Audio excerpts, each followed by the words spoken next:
इसको शेयर कर देना किधर, ठीक है।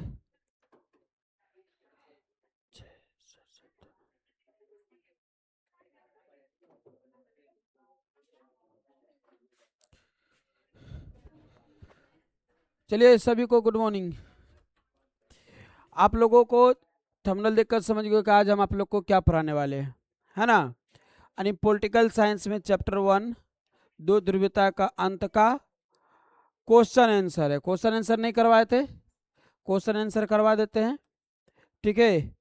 इसमें यह क्वेश्चन ऐसा नहीं कि सिर्फ अध्याय 1 से है, इसमें अध्याय 2 से भी क्वेश्चन है। समझ रहे ना बातों को, अध्याय 2 से भी क्वेश्चन है, ठीक है। चलिए, जिसमें कि पहला क्वेश्चन है आप लोगों को, शॉर्क थेरेपी से आप क्या समझते हैं। शॉर्क थेरेपी से आप क्या समझते हैं, आप समझो शॉर्क थेरेपी क्या है। क्वेश्चन लिखते चलेगा तो और अच्छा है, ठीक है। क्वेश्चन आप सब लिखते चलेगा तो और अच्छा है, ठीक है। क्वेश्चन लिख लीजिए आप सभी, उसके बाद फिर हम समझाते हैं शॉर्क थेरेपी क्या है। ए जल्दी करो, शॉर्क थेरेपी क्या है, इस क्वेश्चन को लिख लीजिए, उसके बाद जो है हम समझाते हैं, ठीक है।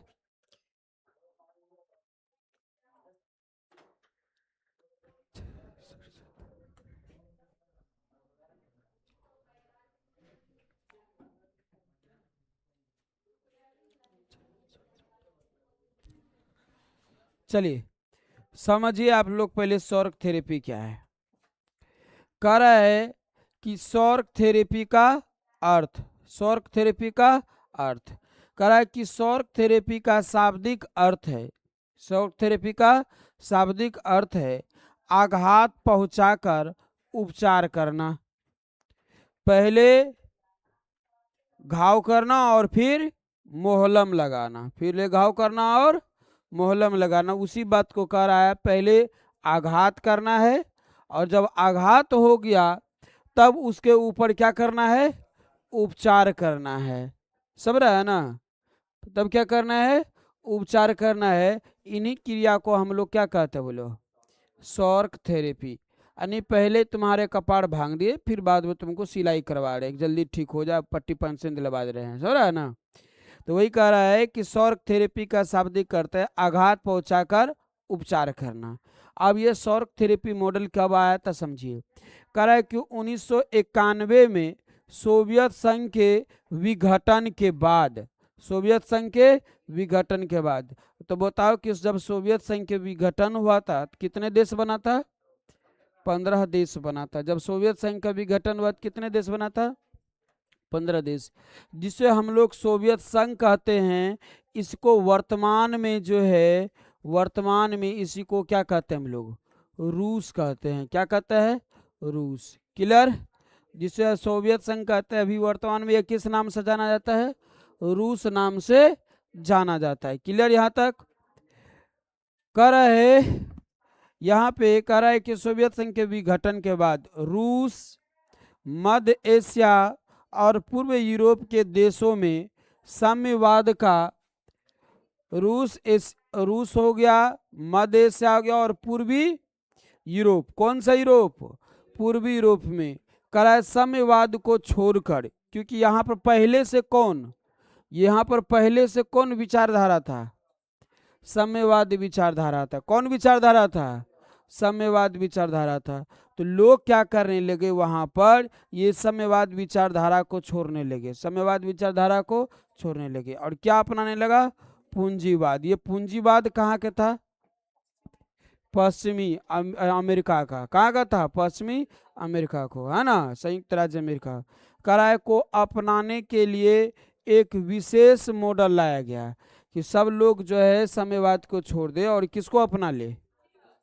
तो इसके लिए एक जो मॉडल लाया गया, वह मॉडल के क्या नाम था, शॉर्क थेरेपी। क्या नाम था, शॉर्क थेरेपी, है ना।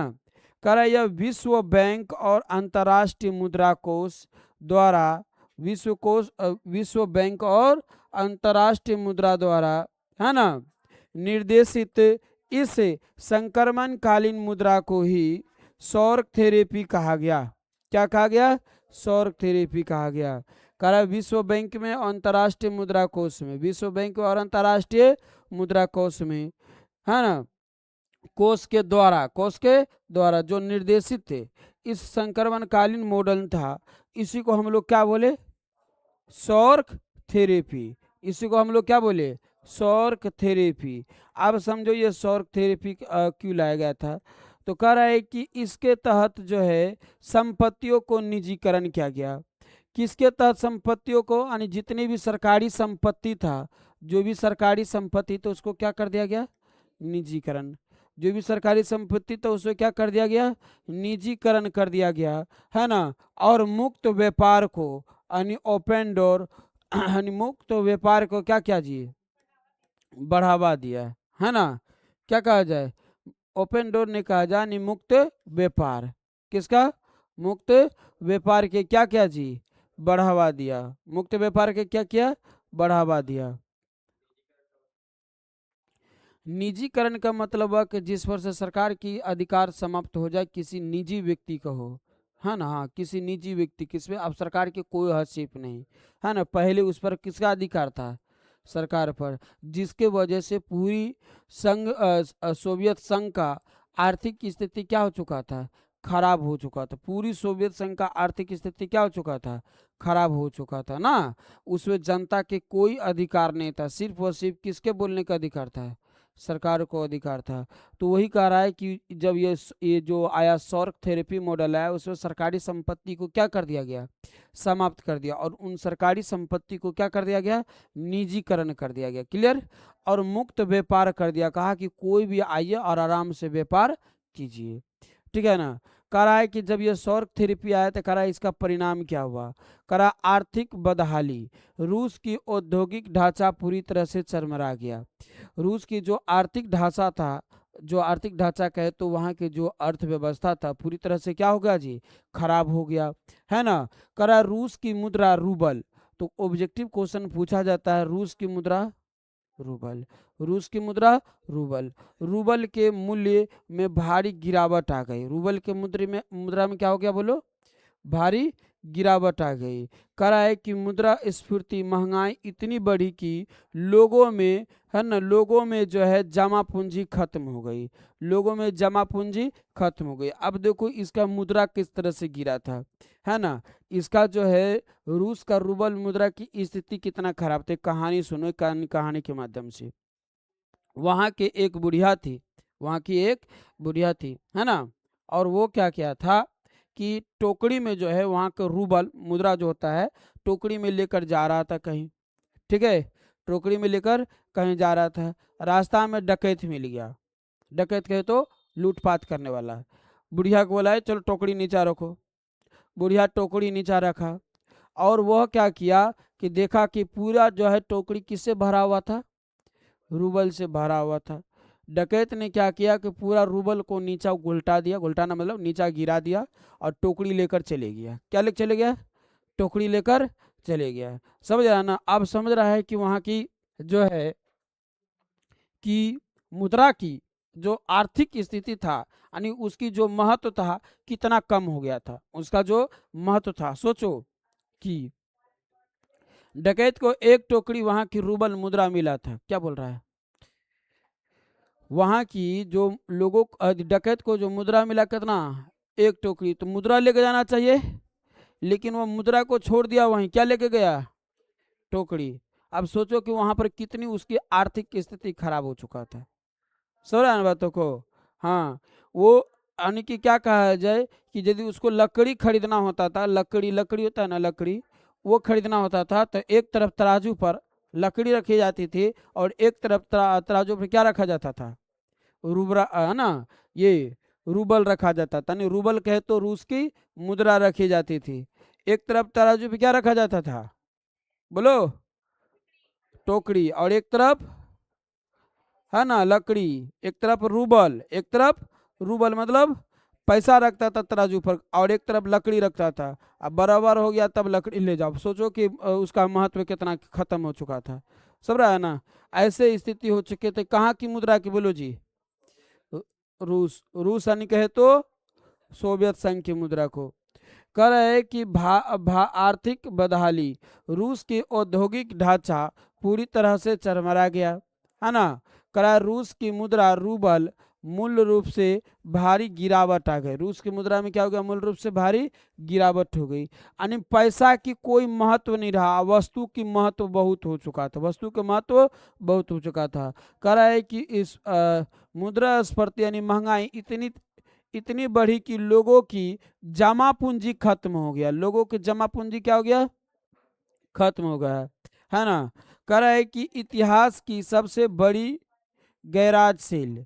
तो ये पहले तो लोग समझा कि आर्थिक बदहाली उसका किस हिसाब से हुआ था, सोवियत संख्या जो है आर्थिक आर्थिक बदहाली किस तरह से हुआ था, ये बात को समझा तो लोग। देखा ना उसका मुद्रा की क्या स्थिति हो चुका था, वो कहानी के माध्यम से। अब हम लोग दूसरा पढ़ रहे इसमें रूस की सबसे बड़ी गैराज सेल। कह रहे रूस बड़े बड़े सरकारी उद्योगों को बहुत ही कम दामों पर, है ना, कह रहा है कि कौड़ियों के भाव पर निजी हाथों या संपत्तियों कंपनियों को बेच दिया।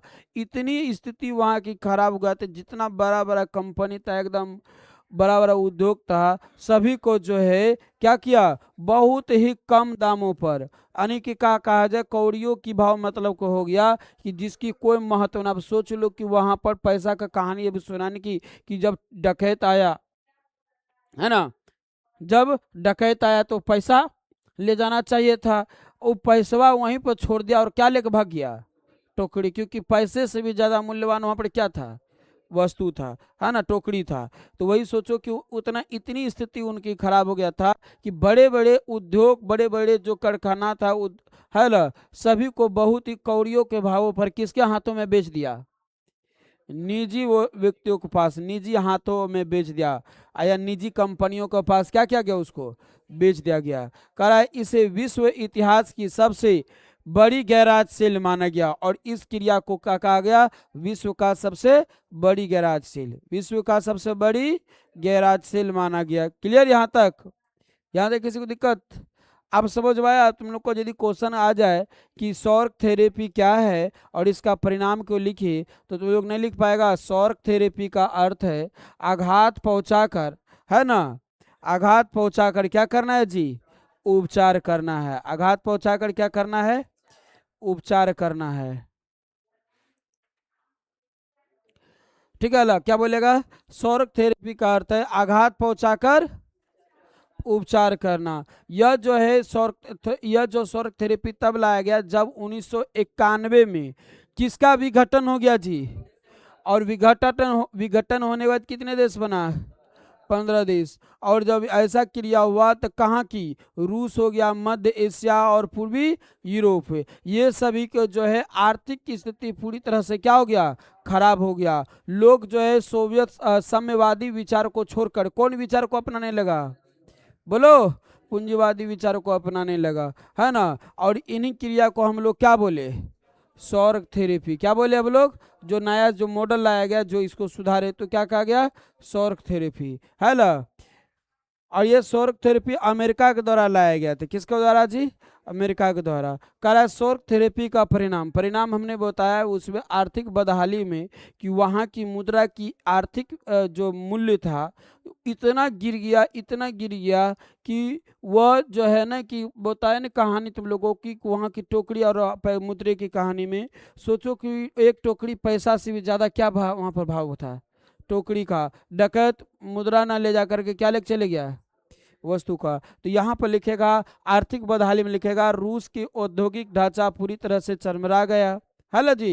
यानी कि वहाँ की रूबल का जो है, रूस का मुद्रा का क्या नाम है, रूबल, उसका कोई मूल्य नहीं रहा, मूल्य में पूरी तरह से क्या हो गया जी, गिरावट आ गई, मूल्य में क्या हो गई, गिरावट आ गई। और जब मूल्य में गिरावट हो गई तो वस्तु का दाम क्या हो जाएगा, महंगी हो जाएगी, वस्तु का दाम क्या हो जाएगा जी, महंगी हो जाएगी। वहाँ के लोगों का जमा पूंजी क्या हो गया, पूरी तरह से समाप्त हो गया, क्या हो गया, समाप्त हो गया। यह वहाँ के परिणाम हुआ। ठीक है, कह रहा है कि इतिहास की सबसे बड़ी गराज में बोलना कि बड़े बड़े वहाँ के जो है कंपनियां, बड़े बड़े कहाँ के कंपनी बोलो, हाँ, बड़े बड़े रूस बोलो या सोवियत संघ की कंपनी जो है कौड़ियों की भागों में किसके हाथों में बिक गया, निजी हाथों में बिक गया। किसके हाथों में बिक गया जी, निजी हाथों में बिक गया। क्लियर। समझाए बातों को? हाँ, चलिए अब आगे की बात को समझिए। क्वेश्चन लिख लिया आप सब इसका? क्वेश्चन जो नहीं लिखा तेजी से लिखिए। सौर थेरेपी से आप क्या समझते हैं, इसकी किन्हीं दो उल्लेखों को लिखिए। सौर थेरेपी से आप क्या समझते हैं, इनकी किन्हीं दो परिणामों को बताइए। हो गया। अगला क्वेश्चन लिखो। बर्निल की दीवार, बर्निल की दीवार का निर्माण क्यों किया गया था? बर्निल की दीवार का निर्माण क्यों किया गया था? इसका गिरना किस घटना का प्रतीक बना? व्याख्या करें। बर्निल की दीवार का निर्माण क्यों किया गया था?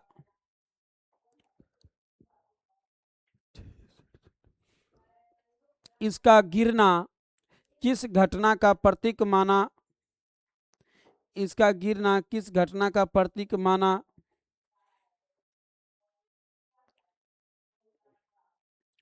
व्याख्या करें। व्याख्या करें।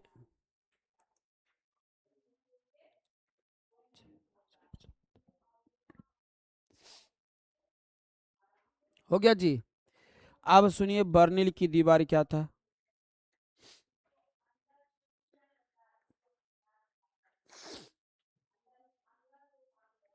अब समझो बर्निल की दीवार क्या है। बर्निल की दीवार पूरी, क्या कहा जाए कि पूरे विश्व कितने वर्ग में बटा हुआ थे जी? दो। चलो पहले हम लोग चलते हैं बर्निल की दीवार की, यहाँ से स्टार्ट करते हैं, है ना। बर्निल क्या है? तो बर्निल जो है, बर्निल जो है याद रखना है ना। बर्लिन जो है यह किसका, जर्मनी का क्या है बोलो, राजधानी है। याद रखना बर्निल क्या है, जर्मनी के राजधानी है। और यहीं पर जो है बर्निल में ही बीचों बीच एक क्या बना दिया गया था, दीवार बना दिया गया था, जिससे पूरी जर्मनी कितने वर्गों में बट गया था जी? दो वर्गों में। एक तरफ कौन था बोलो, पूर्वी जर्मनी था, और तो वही दूसरी तरफ कौन था बोलो, पश्चिमी जर्मनी था। क्लियर यहाँ तक? पश्चिमी जर्मनी था। अब सुनिए यहाँ पर क्या हुआ था, यह जो दीवार का जो निर्माण हुआ था, दीवार का निर्माण कब हुआ था बोलो, दीवार का निर्माण कब हुआ था? दीवार का निर्माण 1961 हुआ था। दीवार का निर्माण कब हुआ था बोलो बच्चे? तो दीवार का जो निर्माण हुआ था 1961 हुआ था, है ना। अब सुनिए यहाँ तक क्लियर। और इसकी हमने लंबाई की चर्चा किया था। इसका लंबाई कितना था? लंबाई कितना था? 150 किलोमीटर था। नरे मीटर से भी क्या था जी, अधिक था। 150 किलोमीटर से भी क्या था जी, अधिक था। और यह दीवार को, यह दीवार कब कितने समय तक खड़ा रहा था, है ना। कितने समय तक खड़ा रहा था? तो 28 वर्षों तक क्या रहा था जी, खड़ा रहा था। 28 वर्षों तक क्या रहा था, खड़ा रहा था। अच्छा इसको गिराया कब गया? तो इसको गिराया गया, है ना, गिराया गया कब? 1989 में। कब गिराया गया रे? 89 में नहीं गिराया था ना, है ना। चलिए तो यहाँ तक तो लोग को बात पता हो गया कि यह दीवार को बनाया, निर्माण कब किया गया था? यह दीवार को निर्माण कब किया गया था? और निर्माण कहाँ हुआ था? बर्निल क्या है, बर्निल क्या है? कितने समय तक यह खड़ा रहा था? कब, कब इसको गिराया गया? कब गिराया गया? और इसका लंबाई कितना था? अच्छा इस दीवार का जो है सबसे ज्यादा जो विरोध किया था कौन, पूर्वी वाला या पश्चिमी वाला? आय, अच्छा पूर्वी के में जो है यहाँ पर जो एक पार्टी थे, जो राजनीतिक पार्टी से था, वह पार्टी का क्या नाम था? Communist party. क्या थे? Communist party. कौन सा पार्टी था? कम्युनिस्ट पार्टी था। जो जो जिसका मुख्य उद्देश्य जनता को किसी प्रकार को ध्यान न देना और पूरी तरह से जो है ना, यानी कि ये अपने आप को जो है ना राजाशाही समझ बैठा था। क्या समझ बैठा था? राजाशाही। जनता पर किसी प्रकार की कोई जवाबदेह नहीं था। ठीक है ना। चलिए, तो यहाँ पर हमने इसके बारे में चर्चा किया था। यह बात समझ गए। लंबाई, चौड़ाई, निर्माण, गिराया कब गया, ये बात समझ में आ गया आप लोगों को। आगे बढ़े, आगे बढ़े। चलिए, कह रहे हैं कि बर्लिन की दीवार शीत युद्ध का सबसे बड़ा प्रतीक था। अब यहाँ से क्वेश्चन पूछा जा सकता है कि बर्लिन की दीवार सबसे बड़ा प्रतीक किसका माना जाता है? शीत युद्ध का। बर्लिन का दीवार सबसे बड़ा प्रतीक किसका माना जाता है? शीत युद्ध का। क्वेश्चन अब यहाँ से एक और बन रहा है कि शीत युद्ध कब शीत युद्ध किसे माना जाता है? तानाशाह युद्ध को क्या माना जाता है? शीत युद्ध। और यह युद्ध में जो है पूरी दुनिया कितने वर्ग में विभाजित थी? दो। कितने वर्ग में? जो दो वर्ग में। जैसे पूंजीवादी या उदारवाद कहते थे, उसे हम लोग क्या कहते थे? कौन पूंजीवादी और उदारवाद को अपनाया था? अमेरिका। कौन पूंजीवाद और उदारवाद को अपनाया था? अमेरिका। कौन रे? अमेरिका। अमेरिका को क्या कहता है? यूएसए। क्या कहेंगे, है ना। और कौन साम्यवादी विचार को अपनाया था? सोवियत संघ। कौन अपनाया था? सोवियत संघ। अब यहां से एक बात आ गया कि शीत युद्ध कब से कब चला? 1945 से 1991। और यह जो है, यह जो दीवार था किसका सबसे बड़ा प्रतीक माना? शीत युद्ध का। क्लियर यहाँ तक? आगे समझो। कह रहा है इसका निर्माण 1961 में हुआ था। निर्माण कब हुआ था बोलो? 1961 में। निर्माण कब हुआ था? 1961 में। कह रहा यह दीवार पश्चिमी बर्लिन, कौन रे? पश्चिमी बर्लिन, जो अमेरिका के प्रभाव में था। यह दीवार कहाँ? पश्चिमी बर्लिन में था, है ना। यानी कि जो अलग करता था, पश्चिमी बर्लिन को क्या करता था? अलग करता था। और प्रभाव में किसका था? अमेरिका का। कह रहा है पूर्वी बर्लिन जो सोवियत संघ के प्रभाव में था, है ना। पश्चिमी बर्लिन किसके प्रभाव में था? पश्चिमी बर्लिन की बात करें तो प से पश्चिमी, प से पूंजीवादी। पूंजीवादी को और विचारधारा को कौन अपनाया था? अमेरिका। तो याद रखना कि बर्लिन क्या कहा जाए, पश्चिमी बर्लिन अमेरिका के प्रभाव में था। और यही पूर्वी बर्लिन की बात किया जाए तो किसके प्रभाव में था?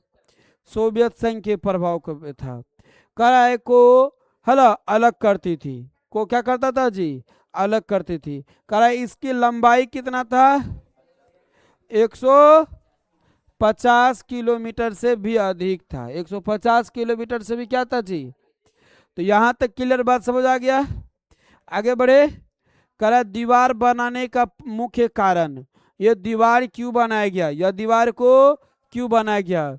करा इस दीवार को बनाने का मुख्य उद्देश्य पूर्वी बर्लिन के लोगों को पश्चिमी बर्लिन जाने से रोकना।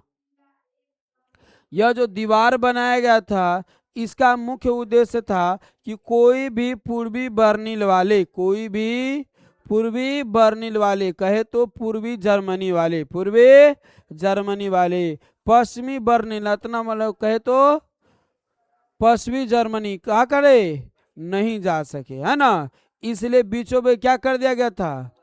हाँ, जबकि जो पश्चिमी जर्मनी में था वो किसके समर्थन में था? बोलो, किसके प्रभाव में था? अमेरिका के प्रभाव में था पश्चिमी वाले। और पूर्वी वाले किसके प्रभाव में था? सोवियत संघ। सोवियत संघ में कौन विचारधारा था? साम्यवादी विचारधारा था। और इसके विचारधारा से वहां के लोग पूरी तरह से क्या था? असंतुष्ट था, है ना। किस विचारधारा से पूर्वी बर्लिन वाले जो है असंतुष्ट था? बोलो, साम्यवादी विचारधारा से। और साम्यवादी विचारधारा के नेतृत्व कौन नेता, कौन पार्टी वर्ग का नेता कर रहा था? कम्युनिस्ट पार्टी वर्ग का नेता कर रहा था, जो अपने मनमानी करते थे, जनता के प्रति कोई जवाबदेह नहीं होता था। यहां तक बात समझ आ रहा है ना बातों को?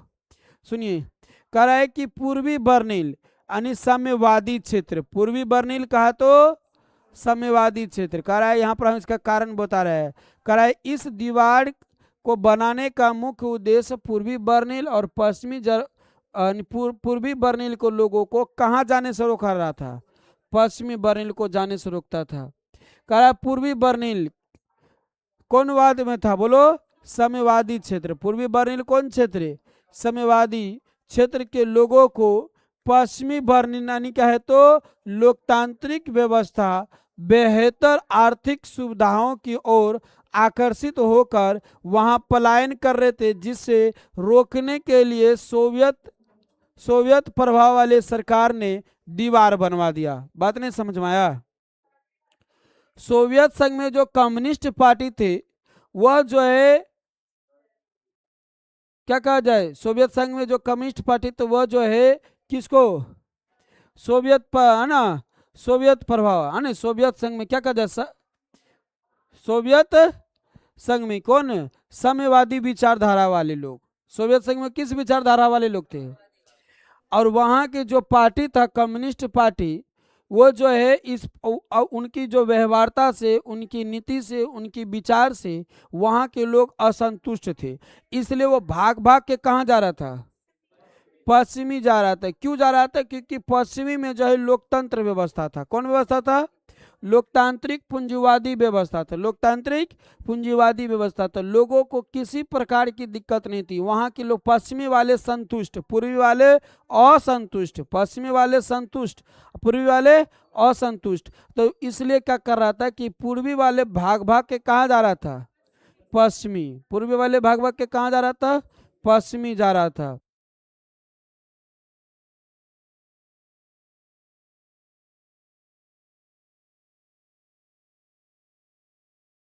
सुनिए ना, 2 बजे नहीं आ पाता है, 1-1.5 महीना तक 2 डिब्बा पानी दीजिए और आ जाता है। हाँ, लिख लीजिएगा।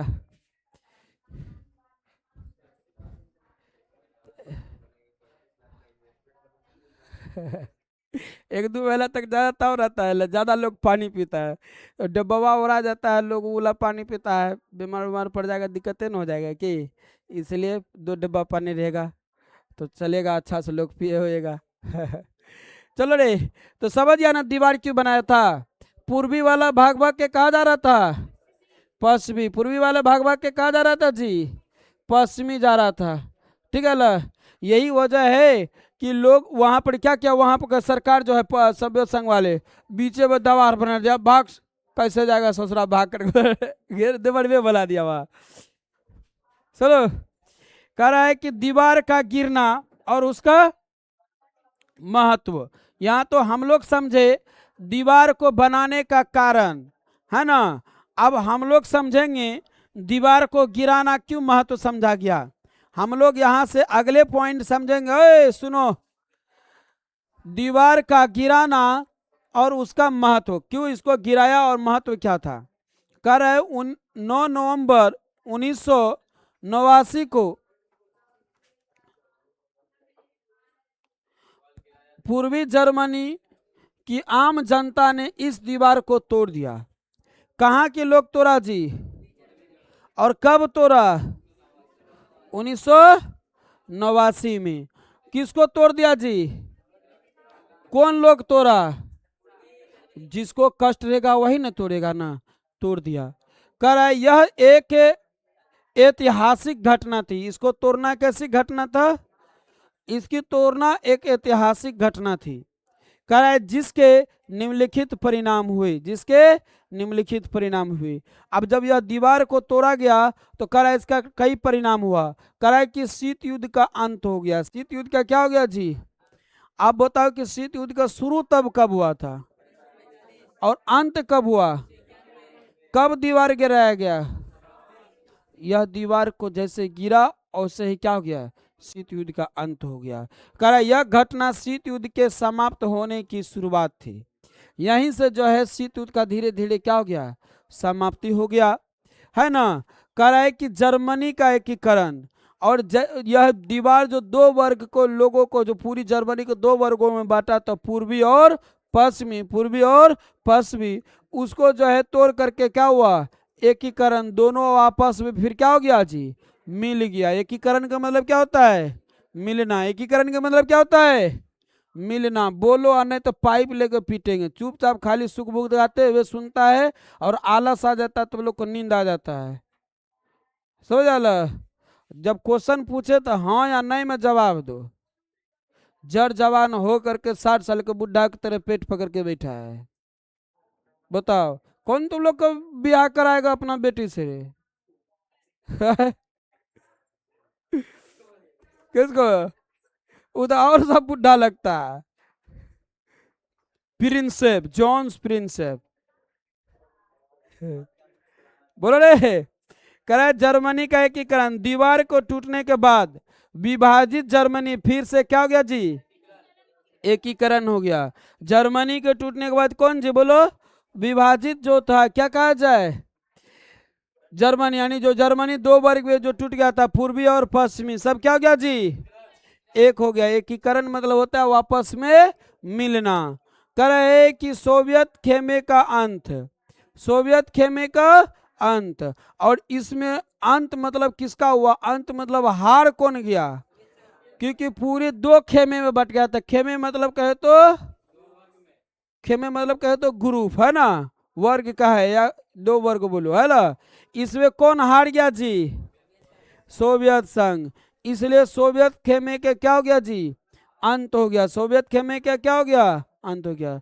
करा यह सोवियत संघ के पतन और साम्यवादी गुट के बिखरने का सबसे बड़ा संकेत था। सोवियत संघ के क्या हो गया? यहाँ से पतन हुआ। किसका पतन हुआ? पतन हो गया। और साम्यवादी गुट बिखरने लगा। साम्यवादी गुट क्या हो गया जी? बिखरने लगा। समझ रहे हो? अब जिस खाट पर आप बैठा है वो खाट का रस्सी ही टूट जाए तो तुम नीचे नहीं गिरेगा। तो वही वाला बात यहाँ पर हो गया था। चलिए, तो आप लोग को यह आंसर समझ में आ गया होगा या नहीं आया? लिख लीजिएगा। ठीक है। ऑनलाइन वाले भी आप लोग लिख करके मोबाइल नंबर बोल देते हैं। मोबाइल नंबर बोलो। मेरा मोबाइल नंबर क्या है? 9798537028। इस पर सिर्फ व्हाट्सअप करना है। इस पर क्या करना है? सिर्फ व्हाट्सअप करना है, ठीक है ना। इस पर सिर्फ क्या करना है? व्हाट्सअप करना है। चलिए, क्लियर? आप लोग लिख करके व्हाट्सअप कर दीजिएगा, हम चेक कर लेंगे आपका कॉपी को। आइए, आज आप लोगों को पढ़ा कर छुट्टी देने वाले तो 3 दिन का, लेकिन छुट्टी कैंसिल कर दिया गया। इसलिए छुट्टी कैंसिल कर दिया गया। जो हम अपने ममेरा भाई के शादी में जाने वाले थे, ठीक है ना, बगल में वो बुढ़वा साफे खत्म ही हो गया, तनियो मनी नहीं बचा, टपक गया। बुढ़िया जो यहाँ से छोड़ के गया बेचारा, तो यहाँ से भी रोते रहता, तो उसके शौक में मर गया बेचारा। समझ आला? अब मर गया तो अब जब तक पहले बुढ़वा के ना भोज भात खा ले, तब तक अब लोग अब कैसे शादी वाला खाएंगे, है कि नहीं? हाँ। कैंसिल, पूरे कैंसिल हो गया। नो ही लव यू, हिट यू हो गया वहां पर। आए, अब सोचो वहां पर खस्सी की व्यवस्था किया गया था। बेचारा खस्सी भी उतना दिन में कहीं पतला उतरा गया तो मांस खाने में लगेगा रबड़ की तरह, नहीं लगेगा रे? तब दिक्कत हो गया। नसीब पूरे खराब है, तो गोबर थोप दिया नसीब पर। चलो क्वेश्चन लिखो। सोवियत संघ के विघटन के प्रमुख कारण को स्पष्ट कीजिए। क्वेश्चन लिखे, सोवियत संघ के विघटन को, सोवियत संघ के विघटन के लिखो। सोवियत संघ के विघटन के प्रमुख कारणों को स्पष्ट कीजिए। सोवियत संघ के विघटन के प्रमुख कारणों को स्पष्ट कीजिए।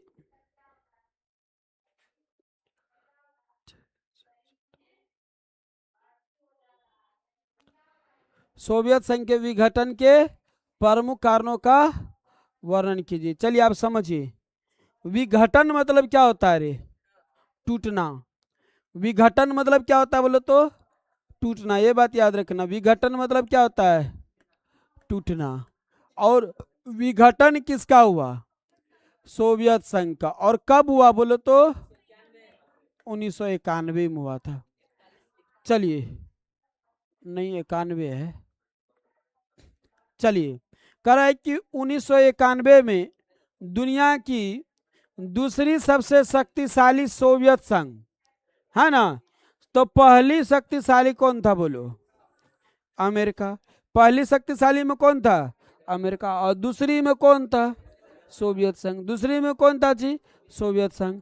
करा 1991 में दुनिया की दूसरी सबसे बड़ी, है ना, महाशक्ति, दूसरी सबसे बड़ी महाशक्ति कौन था जी? सोवियत संघ, जिसे हम लोग क्या कहते थे? यूएसएसआर कहते थे। क्या कहते थे? यूएसएसआर।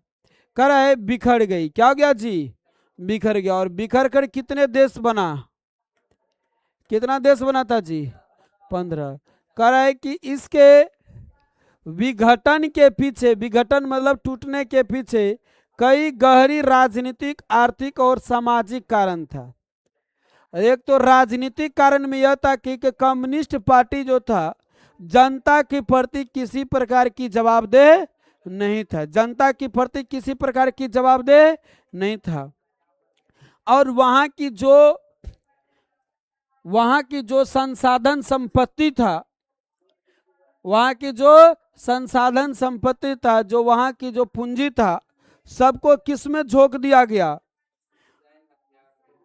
बोलो। सैन्य में झोंक दिया, हथियार यानी सेना के हथियारों के होर में झोंक दिया।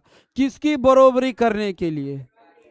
इसलिए आप बरोबरी कीजिए, लेकिन उस हिसाब से बरोबरी कीजिए जो है ना, पढ़ाई में फिर बरोबरी कीजिए, है कि नहीं? किसी चीज को कुछ ऐसा करके दिखा दे कि हम उससे बरोबरी हो जाए। अब ये कौन चीज? फलमा के बेटा एगो है नालायक, एगो है तो नालायक, बाप उसका नौकरी वाला या कंपनी कोई बड़ा हो रहा, अच्छा पैसा वाला हो गया। अब क्या कर रहा है? वो मार कार्गो शर्ट पैंट पहन लिया है, सेंट लगा के घूम रहा है। तो हर पापा हो गए दिन भर खेत में काम करे वाला, अब पापा वहां पर कुटौना पिसौना बेटा मार के सेंट बोतू के तरह गाँव में घूम रहा है, बरोबरी करने के लिए कि हमारे दोस्त कार्गो शर्ट पैंट पहन के घूमता है, ब्लेजर उजर लगा करके, तो हम वो घूमेंगे। तो बाबू के धीरे धीरे संपत्ति खत्म हो जाएगा। जिस दिन बाबू विघटन, बाबू खत्म हो गया, अरे जिस दिन मर गया, उस दिन पता चला कि तोरी भूत के जितना फटलका खोल खोल कर रखा तो वही पहन के फिर अगला जिंदगी बिता रहा है। तो वैसा स्थिति भी नहीं करना है, संपत्ति को बचा कर रखना है। वही हाल कर दिया कौन वाला बोलो? सोवियत संघ वाला, है ना। अमेरिका की बरोबरी करने के लेकर, अमेरिका की बरोबरी के लेकर के कि हम भी अमेरिका की तरह पावरफुल शक्तिशाली रहेंगे, है ना, सब है ना। जितनी भी आर्थिक संपत्ति था, वहां की संसाधन था, सबको किस में लगा दिया? सैन्य में लगा दिया, बम, हथियार, परमाणु, ये सब बनवाने में, सब रहा ना, ये सब बनाने में लगा दिया। ठीक है ना, क्लियर? इसमें लगा दिया गया। और उसके बाद क्या कर दिया गया? वहां की जो राजनीतिक व्यवस्था था, जो वहां की कम्युनिस्ट पार्टी थी, वो तो जनता के प्रति कोई जवाबदेही नहीं था। सामाजिक कारण, अब यहाँ की समाज जो था, इनकी आर्थिक स्थिति इतनी खराब हो गई कि वस्तु का यानी कि मुद्रा की अपेक्षा वस्तु का मूल्य क्या हो गया था जी? अधिक हो चुका था। इतना आर्थिक स्थिति वहां की खराब हो चुका था कि हेलो करे जो करे सब हेलो। इसी के कारण क्या हुआ जी? सोवियत संघ के विघटन हुआ। सोवियत संघ के क्या हुआ जी? करे जो निम्नलिखित है। अब यहां तक बात समझ आया कि सोवियत संघ के विघटन करा 1991 में दूसरी सबसे शक्तिशाली या महाशक्ति देश, हेलो, यानी कि गुट, सोवियत संघ, गुट कहे देश कहे, यानी गुट को, क्योंकि सब गुट बना था, गठबंधन में था, है ना। 1991 में दुनिया की दूसरी सबसे शक्तिशाली गुट कौन? सोवियत संघ के विघटन के पीछे कोई एक कारण नहीं था। इनके विघटन के पीछे ऐसे कई कारण माने जाते हैं, जो जो जैसे क्या होगा? राजनीतिक, सामाजिक, आर्थिक। ठीक है। अब उसके बाद हम एग्जाम्पल में लिखेंगे आर्थिक गतिरोध। अब आर्थिक गतिरोध क्या था? कह रहा है सोवियत संघ ने अपने संसाधनों का एक बड़ा हिस्सा किस पर लगा दिया? परमाणु हथियारों पर लगा दिया। किस पर लगा दिया जी? परमाणु हथियारों पर। और सैन्य साजो सामानों पर खर्च कर दिया।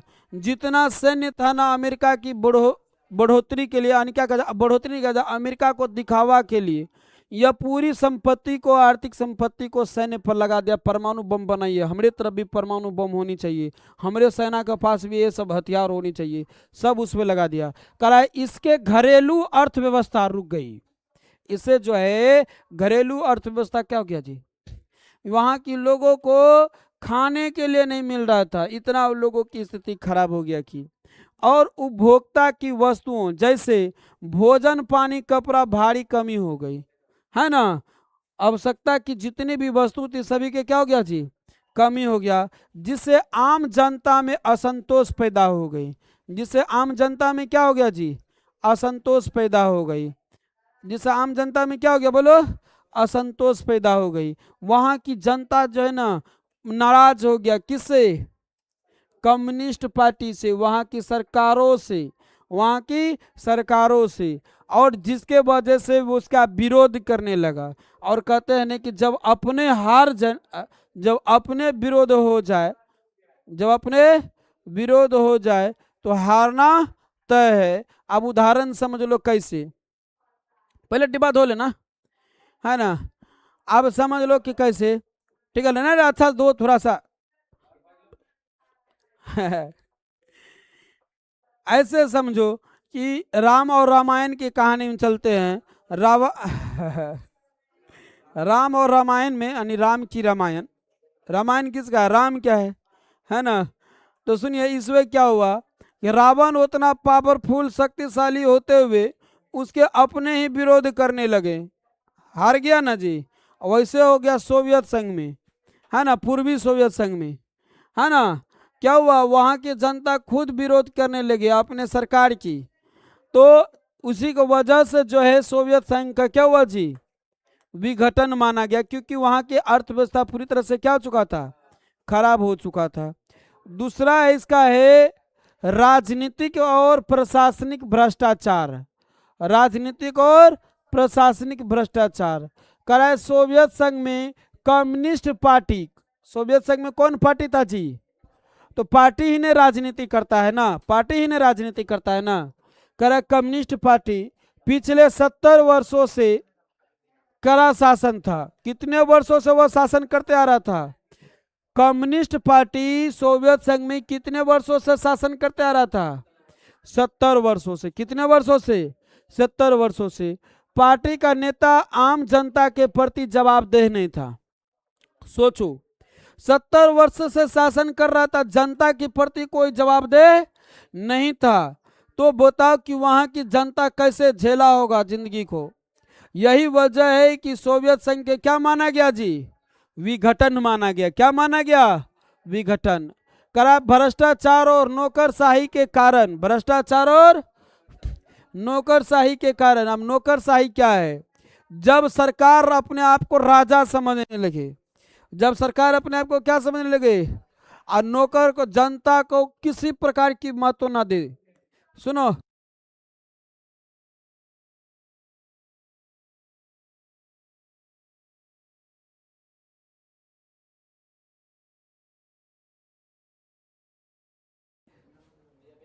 चलो तो वहां पर जो जनता थे क्या हो गया, भ्रष्टाचार और नौकरशाही के कारण आम लोगों के शासन व्यवस्था क्या हो चुका था जी, कष्ट हो चुका था। फिर से ध्यान से बात को समझो, हम क्या समझाना चाह रहे हैं तुम्हें। करे सोवियत संघ के राजनीतिक और प्रशासनिक भ्रष्टाचार। सोवियत संघ में कौन पार्टी का दबदबा था, और कितने वर्षों से था, 70 वर्षों से दबदबा था। हेलो, और यह दबदबा के कारण जो है वहां की जो आर्थिक स्थिति था पूरी खराब होते जा रहा था भ्रष्टाचारी के कारण। क्योंकि इसका कोई जो है विपक्षी पार्टी नहीं था, यह पार्टी अपने मन के मन मर्जी करता था और जनता के प्रति कोई जवाबदेह नहीं होता था। इसके वजह से भी जनता वहां के क्या कर दिया गया, विरोध किया। और कम्युनिस्ट पार्टी का क्या हुआ थी, सोवियत संघ का क्या हो गया जी, विघटन हो गया। सोवियत संघ का क्या हो गया, विघटन हो गया। क्लियर यहां तक, आगे की बात समझो। करा मिखाइल गोर्बाचोव के सुधार। अब जब विघटन हुआ तो इसको सुधारने के लिए कौन आया जी? अगला आगे कौन बढ़ा? Mikhail Gorbachev. इसको सुधारने के लिए कौन आया? Mikhail Gorbachev. अब एगो डायलॉग तो तुम लोग सुना होगा, चले थे पुण्य करने पाप हो गया। अरे चले थे पुण्य करने पाप हो गया। हाई हाई हाई सो ये लड़का लोग जाता है सोमवारी में, पवन सब इसका टीम को पूरा जाएगा वहां गंगा जी नहाने के लिए, सोमवारी में जल धरने के लिए। जल उठा लिया, नहाइयो रहा है गंगा जी में, ताकि हो रहा रे ये गंगा में हमरे हो जाती हूँ। अब बेचारा एक तरफ पुण्य कर रहा है, एक तरफ क्या हो रहा है रे? पाप कर रहा है। ठीक है ना, आएगा ना सोमवारी देख ला, पूरी टीम गायब हो जाता, पवनी टीम। हाँ सबसे आगे रहता है सागर, बसाहा पे बैठे हुए। चलो सुनो यहाँ पर कह मिखाइल गोर्बाचोव की सुधार। अब देखिए मिखाइल गोर्बाचोव क्या है, कह रहा है कि गोर्बाचोव ग्लास्नोस्त यह जो है ना सुधार के लिए दो प्रकार की नीति लाया था। पहला क्या लाया था जी? ग्लास्नोस्त यानी खुलापन। क्या क्या? खुलापन। यहाँ की जनता को पूरा एकदम खुलापन दे दिया कि देखिए आप किसी के दबाव में नहीं रहेंगे, आपको हमारे तरफ से पूरा आज़ादी है कि जनता सरकार की प्रति आप विरोध कीजिए। क्योंकि ये उनसे पहले जो कम्युनिस्ट पार्टी थे वो जनता को चू तक बोलने की अधिकार नहीं दिया था, चुपचाप जैसा हम कर रहे हैं वैसा सहो। कौन कहा था ये बात?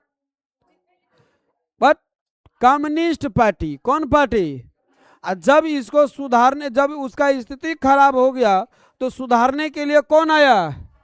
Mikhail Gorbachev. और जब यह आया तो यह दो प्रकार की नीति विचार व्यवस्था लाया। पहला लाया कौन? ग्लास्नोस्त। और ग्लास्नोस्त में ग्लास्नोस्त मतलब यह रूस भाषा की शब्द है खुलापन। रूस भाषा में इसको क्या कहता है? सभी जनता को पूर्ण अधिकार दे दे कि आपको पूर्ण आजाद है। जनता को बोला कि आपको पूर्ण आजादी दे दिया गया है, किसके प्रति बोलने का? बोलो। सरकार की प्रति आप कोई जवाब उठा सकते हैं, है ना? कोई भी जवाब आप उठा सकते हैं। हाँ सवाल जवाब कुछ भी है ना, सवाल जब करेगा तो जवाब मिलेगा, है ना? कोई जवाब देंगे तो सरकार को, है ना? सवाल जवाब जब बात होती है तो दोनों तरफ के सवाल जवाब होती है ना। हाँ चलिए, कर दूसरा था पेरे सोइका। कौन था बोलो तो? पेरे सोइका कर, जिसका अर्थ होता है पुनर्गठन। पेरे सोइका जिसका अर्थ होता है पुनर्गठन। और कहा हम लोग फिर से सब लोग एक होकर रहेंगे। हम लोग क्या होंगे जी? एक होकर रहेंगे और सब एक साथ मिलकर कार्य करेंगे, है ना? जैसे नीतियां लागू की गई, उन्होंने जनता को आजादी देने की कोशिश किया। कौन आजादी देने की कोशिश किया जनता को? बोलो। कौन कौन नीति और विचार के लेकर के? अरे कौन कौन? ग्लास्नोस्त, जिसे रूसी भाषा में हम लोग क्या कहते हैं। और दूसरा कौन था जिसे रूसी भाषा में क्या कहते हैं? पूरी तरह से एकदम नीति को छूट दे दिया कि आप लोग एकदम स्वतंत्र हैं। यदि जनता आपको, यदि पार्टी सरकार आपके प्रति यदि किसी प्रकार की डिस डॉट करता है तो उसके प्रति क्या कीजिए? आप लोग जवाब दीजिए, है ना? उसको क्वेश्चन आंसर कीजिए उससे। करा लेकिन इसे जनता की अपेक्षाएं इतनी बढ़ गई कि उन्हें नियंत्रित करना सरकार के लिए असंभव हो गया। बात समझ आया ना? बात समझ आया? कह रहा है कि मौका दिया और जनता की आकांक्षा इतनी बढ़ गया, इतनी बढ़ गया, अब सरकार को उसको नियंत्रण करना बड़ा मुश्किल हो गया। सरकार को उसका नियंत्रण करना क्या हो गया जी? बड़ा मुश्किल हो गया। यानी पूरी तरह से दबदबा अब किसका चलने लगा? जनता का। किसका चलने लगा जी? जनता का। चलिए, तो यह मिखाइल गोर्बाचोव फंस गया। मिखाइल गोर्बाचोव क्या हो गया जी? फंस गया। और इसके वजह से भी क्या हुआ बोलो? सोवियत संघ का विघटन हुआ, सोवियत संघ का विघटन हुआ। अगला है राष्ट्रवाद और संप्रभुता का उभार। वहां पर किसका दौर दौर दौड़ चुका, वहां पर किसका दौर चल गया, राष्ट्रवाद का और संप्रभुता का।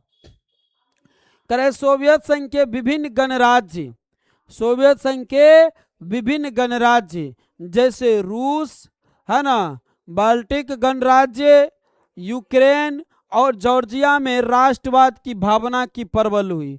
यहां पर किस प्रकार की भावना की दौड़ दौड़ चुका, राष्ट्रवाद की। किसका जी, वे सोवियत के नियंत्रण से बाहर निकलकर, जितनी सोवियत संघ वाला था बोला हम तुम्हारे नियंत्रण में नहीं रहेंगे, और सब नियंत्रण उन सोवियत संघ से निकलकर किस ओर भागने लगा, राष्ट्रवाद की ओर भागने लगा, संप्रभुता की ओर भागने लगा।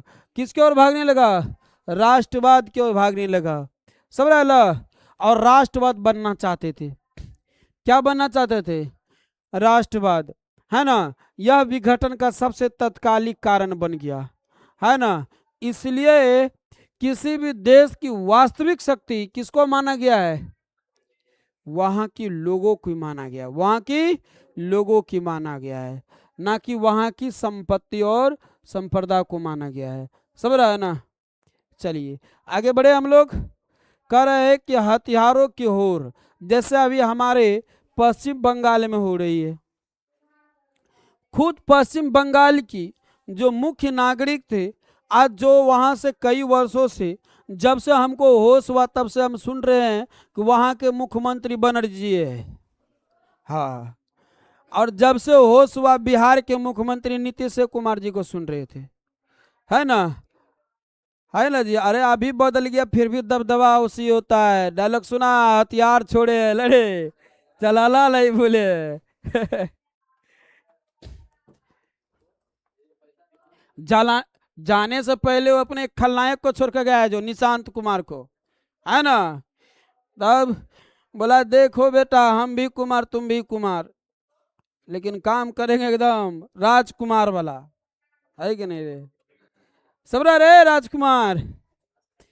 करा हथियारों की होर, क्या करे जी, हमने बताया था कि अयो जो है सोवियत संघ वाले अमेरिका की बराबरी करने के चक्कर में, किसके बराबरी करने के चक्कर में, अमेरिका की बराबरी करने के चक्कर में सोवियत संघ ने अपनी सारी ताकत, सोवियत संघ ने अपनी सारी ताकत तकनीकी और सैन्य बल पर लगा दिया, जबकि नागरिकों की गरीबी और पिछड़ेपन का सामना करना पड़ा। सोवियत संघ जो था पूरी ताकत जो किसमें लगा दिया था, किसको बराबरी करने के लिए, और तकनीकी पर खर्चा कर दिया। इससे जो है कहाँ की स्थिति खराब हो गया, वहां की जब स्थिति खराब हो गया तो वहां के लोग इसका विरोध कर दिया, और हाँ सोवियत संघ का विरोध करने लगा। वहाँ का जो पार्टी था कम्युनिस्ट पार्टी, वहाँ के जो नीति व्यवस्था था साम्यवादी व्यवस्था, उसको विरोध कर दिया, और तब जाकर के जो है इसका किसका विघटन हो गया। कब होगा विघटन, चलिए कितने क्वेश्चन आप लोग पढ़े अभी आज, 3 क्वेश्चन। 3 ही क्वेश्चन रहने दिए, ज्यादा क्वेश्चन रहेगा फिर दिमाग से बाहर हो जाएगा, क्योंकि ज्यादा चीजें विनाश की प्रतीक होती है कि नहीं। सोवियत संघ के विघटन से पता चला ना, ज्यादा पढ़ेगा फिर गड़बड़ हो जाएगा, है कि नहीं। तो 3 ही क्वेश्चन रहने देते हैं कि एक क्वेश्चन और कर दे, 3 ही क्वेश्चन रहने देते। क्लियर।